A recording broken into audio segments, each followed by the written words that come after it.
അടുത്ത ടീം ദാ നല്ല ചെണ്ടക്കാരൊക്കെയാണല്ലോ. എന്താ നിങ്ങളുടെ ഐറ്റം? നാടൻ പാട്ട്. നാടൻ പാട്ടാണ്. നാടൻ പാട്ടുകാര് അടിപൊളിയാണെന്ന് എനിക്ക് തോന്നുന്നു. ഈ കോസ്റ്റ്യൂമും ഇവരുടെ കണ്ടാൽ തന്നെ പരിചയം നമുക്ക് മനസ്സിലാവല്ലേ, ഒരു വെടിക്കെട്ട് item വരാനിരിക്കുന്നുണ്ട്.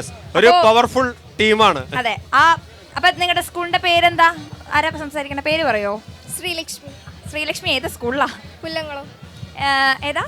Sreenarayana higher secondary school, north Paravur, Ernakulam ജില്ല അല്ലേ? എറണാകുളത്ത് നിന്ന് വരാണ്. നമ്മുടെ തൃശ്ശൂരിന്റെ അയൽപക്കക്കാരാണ്, പക്ഷെ നോർത്ത് പറവൂരാണ്, എറണാകുളം ജില്ലയാണ്. മത്സരം കഴിഞ്ഞു, എങ്ങനെ ഉണ്ടായിരുന്നു? നന്നായിട്ടുണ്ടായിരുന്നു. അപ്പൊ നമുക്ക് റിസൾട്ട് വന്നോ? ഇല്ല, നടന്നുകൊണ്ടിരിക്കുകയാണ്. മത്സരങ്ങൾ നടന്നുകൊണ്ടിരിക്കുകയാണ്. റിസൾട്ട് വരുന്നവരെ ഗ്യാപ്പിൽ നമ്മളെ കാണാനായിട്ട് വന്നിട്ടുള്ളതാണ്. അപ്പൊ എന്തായാലും നമുക്ക് ഇവരുടെ പെർഫോമൻസ് കാണണം. അപ്പോഴേക്കും മൈക്കും കാര്യങ്ങളൊക്കെ ഒന്ന് സെറ്റ് ചെയ്യാണ്.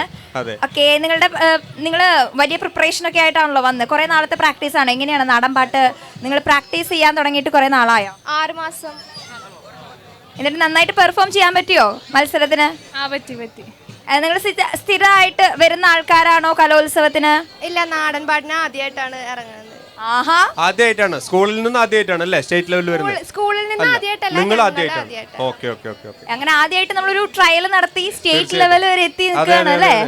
പിന്നിൽ നിൽക്കുന്നവർ പറയും എങ്ങനെയുണ്ടായിരുന്നു ഇവിടെ വന്നിട്ടുള്ള അനുഭവം? അടിപൊളിയായിരുന്നു. അപ്പൊ നമുക്ക് ആ പാട്ടൊന്ന് കേൾക്കാം അല്ലേ? ഓക്കെ.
ഒരു തീപ്പൊരി കയ്യടി പ്ലീസ്.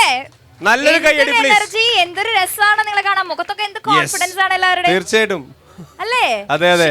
ശരിക്കും നാടൻ പാട്ട് എന്ന് പറയുമ്പോ നമ്മുടെ മണിച്ചേട്ടന്റെ ഒരു അഡ്രസ് ഉണ്ട് നമുക്ക് തൃശ്ശൂർക്കാർക്ക്. ആ തൃശ്ശൂരിന്റെ മണ്ണിൽ വന്ന് നാടൻ പാട്ട് പാടി വിറപ്പിച്ചിരിക്കുകയാണ് എറണാകുളത്തെ കുട്ടികൾ. അപ്പൊ ഒരു കയ്യടി സ്ട്രോങ് ആയിട്ട് വേണം പ്ലീസ്. മാത്രമല്ല ഇവർ ആദ്യമായിട്ടാണ് നാടൻ പാട്ടായിട്ട് സ്റ്റേറ്റ് ലെവലിൽ എത്തുന്നത്. അപ്പൊ ശരിക്കും അടിപൊളിയാണ് കേട്ടോ. തീർച്ചയായിട്ടും കൺഗ്രാചുലേഷൻസ് ഇപ്പഴേ കൊടുക്കാം. ഇതൊരു മത്സരമായിട്ട് നിർത്തരുത്. കിട്ടുന്ന അവസരങ്ങളിലൊക്കെ നന്നായിട്ട് പെർഫോം ചെയ്യണം. അവസരങ്ങൾ വരും കേട്ടോ. All the best. നമ്മുടെ ഉപഹാരം നമുക്ക് കൊടുക്കാം. യെസ്, ഡോക്ടർ റാണി മേനോൻസ് മാക്സിവിഷൻ ഐ ഹോസ്പിറ്റൽ സമ്മാനിക്കുന്ന ഒരു മൊമെന്റോ ടീമിന് സമ്മാനിക്കുകയാണ്. അടിപൊളിയായിട്ട് ഇനിയും ഒരുപാട് വേദികളെ ഇതുപോലെ വിറപ്പിക്കണം നമുക്ക്. Thank you so much. All the best. റിസൾട്ടിന് വേണ്ടി വെയിറ്റ് ചെയ്യാണ്.